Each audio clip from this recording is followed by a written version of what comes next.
Hello friends. Chapter number 11 alcohol, phenol और ether में हमने अल्कोहल, फिनॉल और ईथर का क्लासिफिकेशन देखा।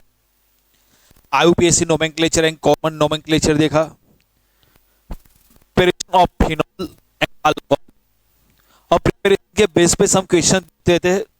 उसके बाद हम फिजिकल प्रॉपर्टी देखेंगे। तो ये क्वेश्चन है, so how are the following alcohols are prepared.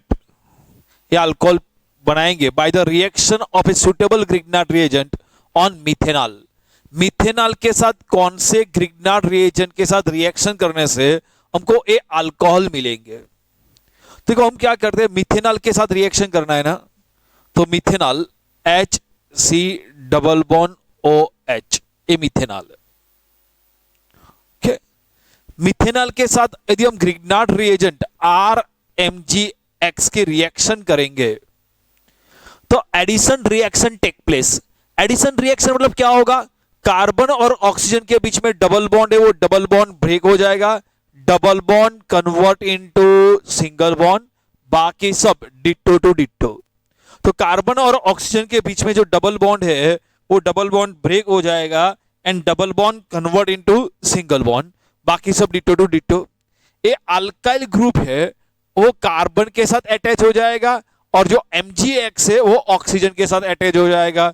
तो अल्काइल ग्रुप है वो कार्बन के साथ अटैच हो गया और MgX है वो ऑक्सीजन के साथ अटैच हो गया। अब उसका एडक्ट प्रोडक्ट है, इंटरमीडिएट प्रोडक्ट है, इसका हम हाइड्रोलिसिस करते हैं। यदि हम उसका हाइड्रोलिसिस करेंगे तो क्या होगा कि यहां पे बॉन्ड ब्रेक होगा और ऑक्सीजन के साथ H आ जाएगा। तो क्या हो जाएगा, देखो CrHH और यहां पे O है, वहां पे क्या आ जाएगा H। ओके, और यहां पे हो जाएगा OH, तो MgOHX। तो इसका हाइड्रोलिसिस करते हैं तो ऑक्सीजन के साथ हाइड्रोजन आ गया और ये MgX के साथ OH आ गया। मतलब उनको क्या मिलेगा, RCH2OH।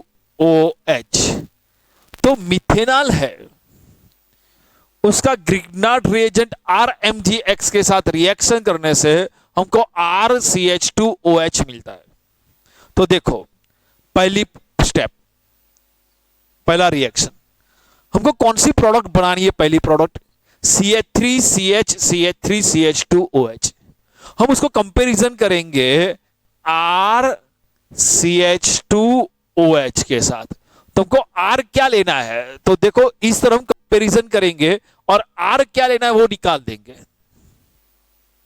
तो CH3CH2OH में RCH2OH के साथ कंपेयर करते तो RA लेना है। तो देखो अब हमारे साथ क्या रिएक्शन होगी, ये मिथेनॉल है, मिथेनॉल की रिएक्शन हमको RMgX के साथ करना है। एज ए R हमको क्या लेना है, CH3 MgX। बस यही इंपॉर्टेंट है कि हम कौन सा ग्रिग्नार्ड रिएजेंट लेंगे।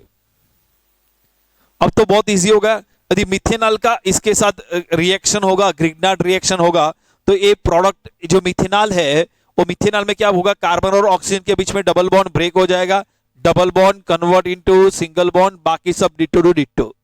तो मिथेनॉल का ग्रिग्नार्ड रिएक्शन होने से यहां पे जो कार्बोनाइल ग्रुप है C डबल बॉन्ड हो, इसमें से डबल बॉन्ड ब्रेक हो जाएगा, double bond convert into single bond. तो कार्बन और ऑक्सीजन के बीच में जो डबल बॉन्ड है वो टूट जाएगा, double bond convert into single bond. और यहां से ये जो अल्काइल ग्रुप वाला ये जो कार्बन है ना, वो कार्बन इस कार्बन के साथ अटैच हो जाएगा। तो ये कार्बन CH, तो CH3 है, एक CH3 और दूसरा CH3 और MgX है, ऑक्सीजन के साथ अटैच हो जाएगा। बोलो समझ में आया। CH3 कार्बन, यहां से जो A बॉन्ड ब्रेक होगा तो ये जो कार्बन है वो एक कार्बन के साथ अटैच हो जाएगा और MgX है, ऑक्सीजन के साथ अटैच हो जाएगा। अब उसका हाइड्रोलिसिस होगा। अब हाइड्रोलिसिस होगा तो A बॉन्ड ब्रेक होगा, O के साथ H आ जाएगा। तो देखो क्या बनेगा, CH3 CH CH3 CH2 HCH2OH और यहां पे आ जाएगा OH, तो MgOH। तो देखो हाइड्रोलिसिस है तो ऑक्सीजन के साथ कौन आ गया, H आ गया और यहां पे आ गया OH। फिर से देख लो, CH3 CH3 CH CH3 CH2O के साथ आ गया H और MgX के साथ चला गया OH। यदि हमको इस तरीके से उसको लिखना है तो कैसे लिख देंगे फिर, CH3 CH CH3 CH2OH हो गया। अब सेकंड देखते हैं क्या बनाना है हमको, ये बनाना है तो उसकी हम कंपेयर करते हैं RCH2OH के साथ कंपेयर करो। तो एज ए R हमको क्या लेना है, ये रिंग लेनी है। हाँ सेकंड हमको ये बनाना है फ्रॉम मिथेनॉल, तो ऐसे ग्रिग्नार्ड रिएजेंट में R क्या लेंगे तो हमको समझ में आएगा ये रिंग लेना है। तो देखो कैसे करेंगे, methanol HC≡OH, RMgX as a R ring लेनी है।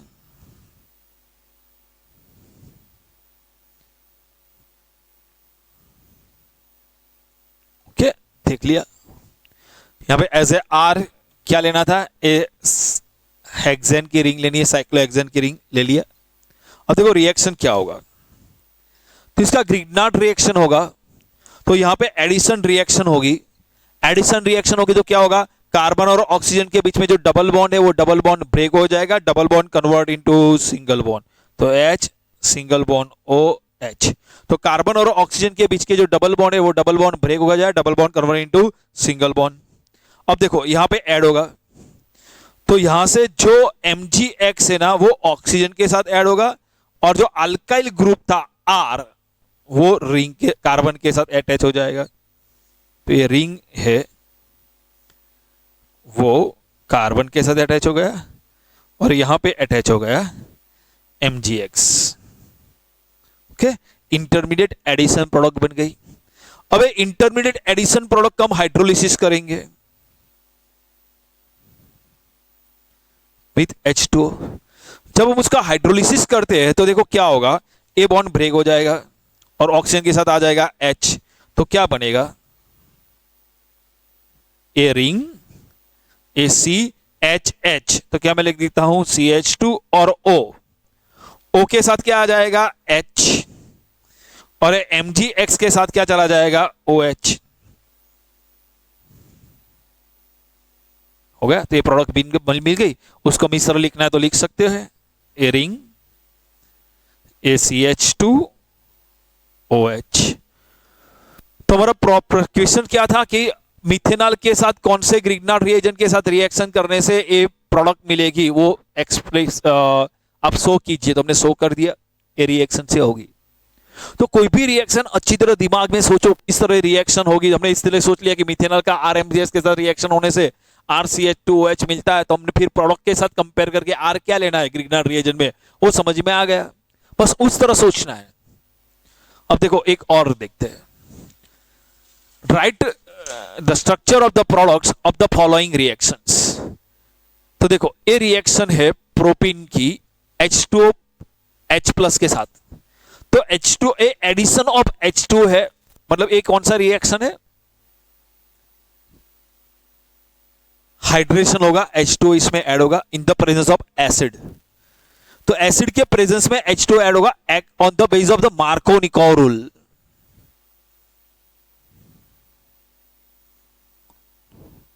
मार्कोनिकोव रूल फॉलो अप करेंगे तो एडिशन रिएक्शन होगा तो क्या होगा, कार्बन और कार्बन के बीच में जो डबल बॉन्ड है वो डबल बॉन्ड ब्रेक हो जाएगा, double bond convert into single bond.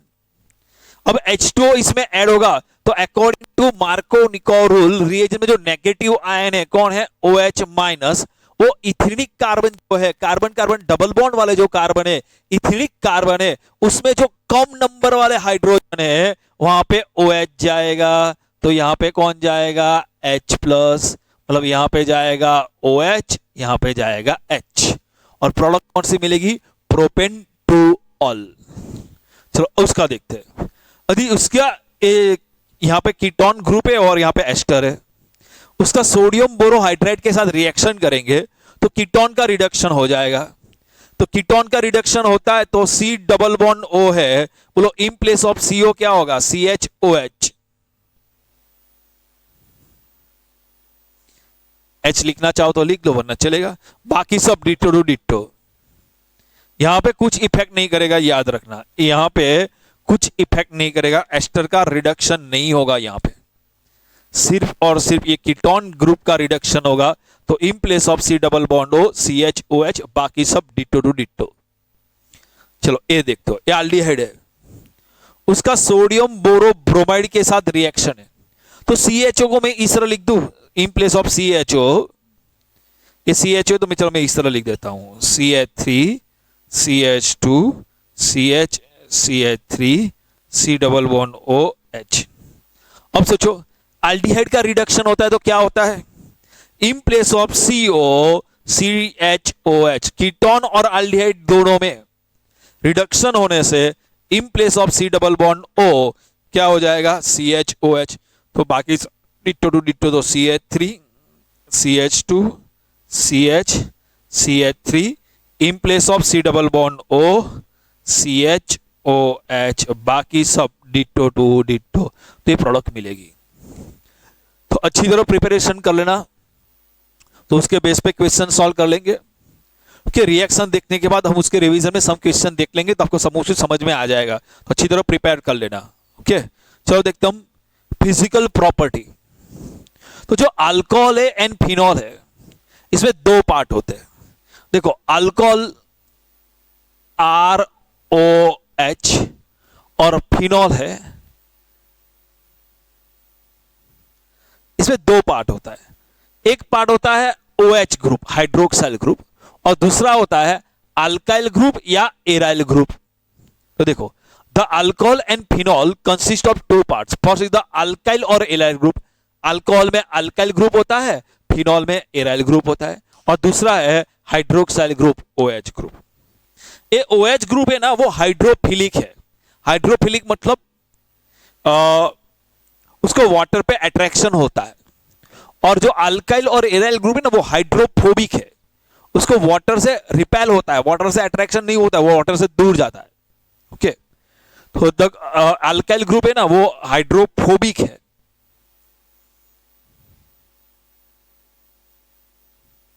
Phobic मतलब रिपेल करना, फोबिया मतलब उससे दूर भागना, और हाइड्रोक्साइल ग्रुप है वो हाइड्रोफिलिक है। फिलिक मतलब अट्रैक्शन होता है उसको वाटर के। तो अल्कोहल और फिनॉल की मेनली प्रॉपर्टी किसी वजह से OH ग्रुप, तो property are chiefly due to hydroxyl group. तो अल्कोहल और फिनॉल की प्रॉपर्टी होगी OH ग्रुप के लिए, लेकिन द नेचर ऑफ अल्काइल और aryl group simply modify this properties. और अल्काइल ग्रुप और एराइल ग्रुप होने से उसकी प्रॉपर्टी में थोड़ा चेंज होता रहेगा। ओके, तो हम देखते हैं प्रॉपर्टी में बॉइलिंग पॉइंट कितना है। तो देखो अल्कोहल और फिनॉल जो है, ये अल्कोहल ROH में OH ग्रुप पोलर है, तो ऑक्सीजन और हाइड्रोजन में ऑक्सीजन की इलेक्ट्रोनेगेटिविटी ज्यादा है, तो शेयरिंग वाले जो इलेक्ट्रॉन होता है move towards the oxygen. Oxygen partially negative, partially positive charge. अब देखो ये पॉजिटिव चार्ज वाला हाइड्रोजन दूसरे अल्कोहल के मॉलिक्यूल के साथ ट्याव ट्याव ट्याव ट्याव करेगा ऑक्सीजन के साथ, इस तरह से हाइड्रोजन। तो अल्कोहल और अल्कोहल के मॉलिक्यूल के बीच में इंटरमॉलिक्यूलर H बॉन्डिंग होती है। सेम वे फिनॉल में भी O minus delta H plus delta, O minus delta H plus delta, O minus delta H plus delta. इसमें देखो H प्लस उससे दूसरे मॉलिक्यूल के साथ OS माइनस डेल्टा के साथ ट्याव ट्याव, H plus O minus delta के साथ ट्याव ट्याव। तो अल्कोहल और फिनॉल में जो OH ग्रुप होता है ना, वो पोलर है। Therefore, एक अल्कोहल के मॉलिक्यूल और दूसरे अल्कोहल के मॉलिक्यूल के बीच में इंटरमॉलिक्यूलर H बॉन्ड होता है। इसी तरह एक फिनॉल के मॉलिक्यूल और दूसरे फिनॉल के मॉलिक्यूल में भी H बॉन्ड होता है।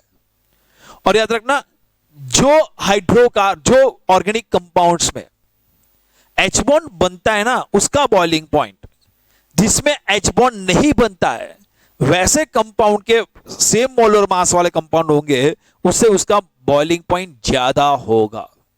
तो देखो अल्कोहल और फिनॉल में H बॉन्ड बनता है, तो देखो देयरफॉर हम क्या बोलते हैं, boiling point of alcohol and phenols are usually higher in comparison to hydrocarbon, ether, haloalkane and haloarine of comparable molecular mass। मतलब अल्कोहल और फिनॉल के boiling point same molar mass वाले हाइड्रोकार्बन, ईथर, हेलोआल्केन एंड हेलोएरिन के comparison में उसका boiling point ज्यादा होगा। क्यों? क्योंकि अल्कोहल और फिनॉल में एच बॉन्डिंग पॉसिबल है। तो this is mainly due to the presence of intermolecular H bond. Alcohol और फिनॉल में इंटरमोलिकुलर एच बॉन्ड बनता है, लेकिन हाइड्रोकार्बन, ईथर, हेलोआल्केन और हेलोएरिन में एच बॉन्ड नहीं बनता है। देयरफॉर अल्कोहल और फिनॉल का बॉइलिंग पॉइंट हाइड्रोकार्बन, ईथर, हेलोआल्केन और हेलोएरिन के कंपैरिजन में ज्यादा होता है। हमने एक सब कुछ फिजिकल प्रॉपर्टी है ना, मैं आपको पढ़ा चुका हूं, वही फिजिकल प्रॉपर्टी अप्लाई करना है, वहां पे हमने ऐसा ही पढ़ा था। लेकिन याद रखना, यदि पोलर होगा ना, एक नॉन पोलर कंपाउंड है और एक दूसरा पोलर कंपाउंड है, तो नॉन पोलर कंपाउंड के कंपैरिजन में पोलर कंपाउंड का बॉइलिंग पॉइंट ज्यादा होता है। तो देखो मेरे पास एक इथेनॉल है, ईथर है, डाइमिथाइल ईथर और प्रोपेन है। देखो प्रोपेन है ना, वो नॉन पोलर है, ईथर है ना, वो स्लाइटली पोलर है, स्लाइटली पोलर, लेकिन एच बॉन्ड नहीं है। और इथेनॉल में एच बॉन्ड पॉसिबल है अल्कोहल में, तो जिसमें एच बॉन्ड पॉसिबल है उसका बॉइलिंग पॉइंट ज्यादा होगा, तो इथेनॉल का बॉइलिंग पॉइंट ज्यादा है। अब दोनों में एच बॉन्डिंग नहीं है, लेकिन ये नॉन पोलर है, पोलर है, तो नॉन पोलर के कंपैरिजन में पोलर का बॉइलिंग पॉइंट ज्यादा होगा। मतलब अल्केन के कंपैरिजन में ईथर और ईथर के कंपैरिजन में इथेनॉल का बॉइलिंग पॉइंट ज्यादा होता है, याद रख लेना। ये मैंने आपको पढ़ाया हुआ है पहले, रिवीजन है। अब दूसरा पॉइंट देखो, अल्कोहल में जैसे जैसे नंबर ऑफ कार्बन इंक्रीज होंगे, मैं बात करता हूं मिथेनॉल, तो देखो CH3OH इतना एरिया ले लेता हूं और यहां से इतना एरिया ले लेता हूं, CH3OH methanol, ethanol CH3CH2OH, CH3CH2OH, propanol CH3CH2CH2OH, CH3CH2CH2OH। अब देखो अल्कोहल में मिथेनॉल के कंपैरिजन में इथेनॉल, इथेनॉल के कंपैरिजन में प्रोपेनॉल, एक एक कार्बन नंबर इंक्रीज होता है। अब देखो कार्बन नंबर इंक्रीज होने से क्या होता है, मिथेनॉल में मिथेनॉल के मॉलिक्यूल के बीच में डिस्टेंस इतना है, इथेनॉल के मॉलिक्यूल में डिस्टेंस उससे कम होता है, यहां पे डिस्टेंस और कम होता है। तो इन अल्कोहल यानी एनी ऑर्गेनिक कंपाउंड्स यदि नंबर ऑफ कार्बन इंक्रीज होगा, तो जैसे जैसे नंबर ऑफ कार्बन इंक्रीज होता है तो दो मॉलिक्यूल के बीच का जो डिस्टेंस होता है वो डिस्टेंस कम होगा। यदि दो मॉलिक्यूल के बीच में डिस्टेंस हो, धीरे धीरे डिस्टेंस कम होता है तो अट्रैक्शन क्या होगा, ज्यादा, और अट्रैक्शन ज्यादा होता है तो बॉइलिंग पॉइंट इंक्रीज होता है। तो मिथेनॉल के कंपैरिजन में इथेनॉल और इथेनॉल के कंपैरिजन में प्रोपेनॉल का बॉइलिंग पॉइंट ज्यादा होता है। तो याद रख देना, the boiling point of alcohol and phenol increases with increase in the number of carbon atom. तो number of carbon atom increase होने से बॉइलिंग पॉइंट इंक्रीज होता है। क्यों होता है, तो नंबर ऑफ कार्बन इंक्रीज होगा तो दो मॉलिक्यूल का बीच का डिस्टेंस कम हो जाएगा, डिस्टेंस कम हो जाएगा, अट्रैक्शन ज्यादा होगा, मतलब वांडर वाल फोर्स क्या होगा, इंक्रीज होगा। अब और देखना है, यदि number of carbon atom same है लेकिन ब्रांच होती है तो क्या होगा, देखो CH3 CH2 CH2 CH2 CH2 1 2 3 4 5 OH, CH3 CH2 CH2 CH2 CH2 OH, pentane 1 all. अब देखो दो,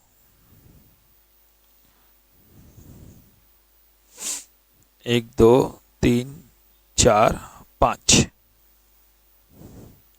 CH3 CH2 CH2 CH2 CH3 CH3 CHOH CH2 CH2 CH3। अब और देखो CH3 COH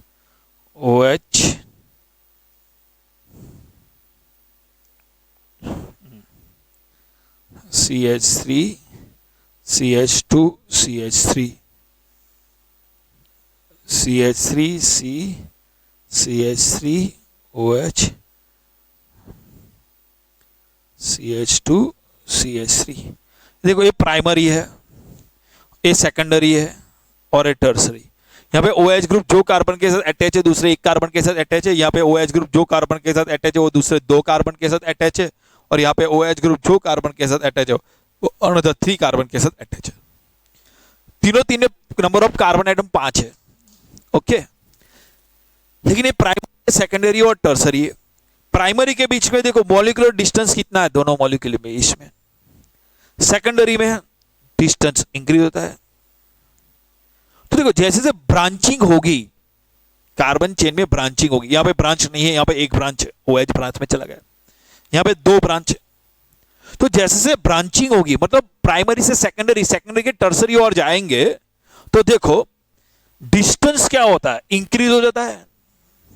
डिस्टेंस इंक्रीज हो जाता है तो अट्रैक्शन क्या होगा, कम, तो बॉइलिंग पॉइंट क्या होगा, कम। तो प्राइमरी का बॉइलिंग पॉइंट सबसे ज्यादा है, उसका कंपैरिजन में सेकेंडरी, और सेकेंडरी के कंपैरिजन में टर्सरी सबसे कम होगा। तो टर्सरी से ज्यादा सेकेंडरी, सेकेंडरी से ज्यादा प्राइमरी का बॉइलिंग पॉइंट होता है। तो याद रखना, in alcohols the boiling point decreases with increase the branching. जैसे जैसे ब्रांच इंक्रीज होगी, मतलब as we move from primary to secondary, secondary to tertiary, boiling point क्या होगा, डिक्रीज होगा। Because to decrease in the van der Waals force, क्योंकि जैसे जैसे ब्रांच होती है डिस्टेंस इंक्रीज होता है, अट्रैक्शन कम होगा, तो van der Waals force of attraction weak होगा, सरफेस एरिया भी डिक्रीज होता जाएगा। ओके, तो हम सब कुछ पढ़ चुके हैं। हेलो अल्केन में वही है, हेलो अल्केन में भी ऐसा ही पढ़ा था। In hello alkane number of carbon atom increase होगा तो बॉइलिंग पॉइंट इंक्रीज होगा, number of carbon atom same होगा तो ब्रांचिंग होगी, जैसे जैसे वहां पे बॉइलिंग पॉइंट डिक्रीज होगा। तो सेम वे यहां पे भी है, तो सेम मेथड है। अब देखो सॉल्युबिलिटी, तो alcohol and phenol are soluble in water. तो अल्कोहल और फिनॉल वाटर में सॉल्युबल क्यों है? तो देखो अल्कोहल है ना वाटर मॉलिक्यूल के साथ H बॉन्ड बनाता है, मालूम है ना, O minus delta H plus delta H plus delta O minus delta plus delta. इस तरह फिनॉल भी वाटर मॉलिक्यूल के साथ H बॉन्ड बनाता है, और जो कंपाउंड H बॉन्ड बनाएगा वाटर मॉलिक्यूल के साथ वो सॉल्युबल होगा।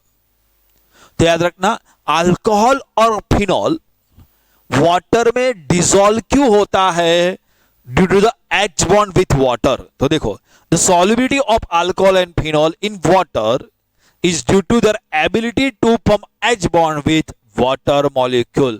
तो अल्कोहल और फिनॉल है वो वाटर मॉलिक्यूल के साथ H bond बनाता है, therefore alcohol and water are soluble in water। अब देखना है जैसे से ये अल्काइल ग्रुप इंक्रीज होता जाएगा या ये एराइल ग्रुप इंक्रीज होता जाएगा, तो अल्काइल और एराइल ग्रुप कैसा है, हाइड्रोफोबिक है, वो वाटर से दूर जाएगा, मतलब सॉल्युबिलिटी उसकी कम होती जाएगी। The solubility decreases with increase the size of alkyl और एराइल ग्रुप। ये अल्काइल और एराइल ग्रुप की साइज जैसे जैसे इंक्रीज होती जाएगी सॉल्युबिलिटी डिक्रीज होती जाएगी। मतलब मिथेनॉल के कंपैरिजन में इथेनॉल, इथेनॉल के कंपैरिजन में प्रोपेनॉल, प्रोपेनॉल के कंपैरिजन में ब्यूटेनॉल, जैसे साइज इंक्रीज होती जाएगी सॉल्युबिलिटी डिक्रीज होती जाएगी। एक और पॉइंट भी, जैसे जैसे number of carbon atom increase होगा ना H बॉन्ड में दिक्कत आती है, स्टीरिक हिंड्रेंस होता है, H बॉन्ड बनने में डिफिकल्टी होती है, तो सॉल्युबिलिटी धीरे धीरे डिक्रीज होती जाएगी। लेकिन जो लोअर मॉलिक्यूलर मास वाले हैं alcohol, the many lower molecular mass वाले alcohol are miscible with water in all proportion. तो जो लोअर मॉलिक्यूलर मास वाले जो अल्कोहल है वो वाटर में मिसिबल है। याद रखना, जैसे number of carbon atom same रहेगा लेकिन ब्रांचिंग इंक्रीज होगी, तो solubility of isomeric alcohol increases with increasing the branching. कि सरफेस एरिया क्या होगा, डिक्रीज ऑफ हाइड्रोफोबिक पार्ट। तो हाइड्रोफोबिक पार्ट का सरफेस एरिया डिक्रीज होता है। तो याद रखना, प्राइमरी के सेकेंडरी, सेकेंडरी से टर्सरी जाते हैं तो बॉइलिंग पॉइंट कम होता है लेकिन सॉल्युबिलिटी इंक्रीज होती है। तो सॉल्युबिलिटी की बात किया जाए तो प्राइमरी के कंपैरिजन में सेकेंडरी और सेकेंडरी के कंपैरिजन में टर्सरी अल्कोहल की सॉल्युबिलिटी ज्यादा होगी, क्योंकि ब्रांचिंग होने से जो हाइड्रोफोबिक पार्ट है, आर पार्ट है, उसका सरफेस एरिया डिक्रीज हो जाएगा। बोलो समझ में आ गया फिजिकल प्रॉपर्टी? तो अच्छी तरह फिजिकल प्रॉपर्टी कर लेना। फिजिकल प्रॉपर्टी एसक्यू और एमसीक्यू के लिए है और सब चैप्टर में सेम वे से होगा कि अल्कोहल और फिनॉल में जिस तरह हमने पढ़ा कि एच बॉन्डिंग है, तो याद रखना जो भी ऑर्गेनिक कंपाउंड में एच बॉन्ड होता है उसका बॉइलिंग पॉइंट जिसमें एच बॉन्ड नहीं होता है, यहाँ जो पोलर है लेकिन एच बॉन्ड नहीं है, उसके कंपैरिजन में उसका बॉइलिंग पॉइंट ज्यादा होता है। सेम वे याद रखना। एक ही फैमिली में जैसे number of carbon atom increase होगा, बॉइलिंग पॉइंट इंक्रीज होगा। सेम कार्बन नंबर एटम होगा तो ब्रांचिंग होगी, प्राइमरी से सेकेंडरी, सेकेंडरी से टर्सरी, बॉइलिंग पॉइंट कम होगा। सॉल्युबिलिटी में भी याद रखना, यदि वाटर मॉलिक्यूल के साथ एच बॉन्ड पॉसिबल है तो वाटर में डिसॉल्व होगा, लेकिन जैसे नंबर ऑफ कार्बन इंक्रीज होगा, आर पार्ट इंक्रीज होगा, हाइड्रोफोबिक पार्ट इंक्रीज होगा, सॉल्युबिलिटी डिक्रीज होगी। बस आज इतना रखते हैं। नेक्स्ट लेक्चर में हम उसके फिजिकल प्रॉपर्टी और देखेंगे और केमिकल रिएक्शन स्टार्ट करेंगे। ओके।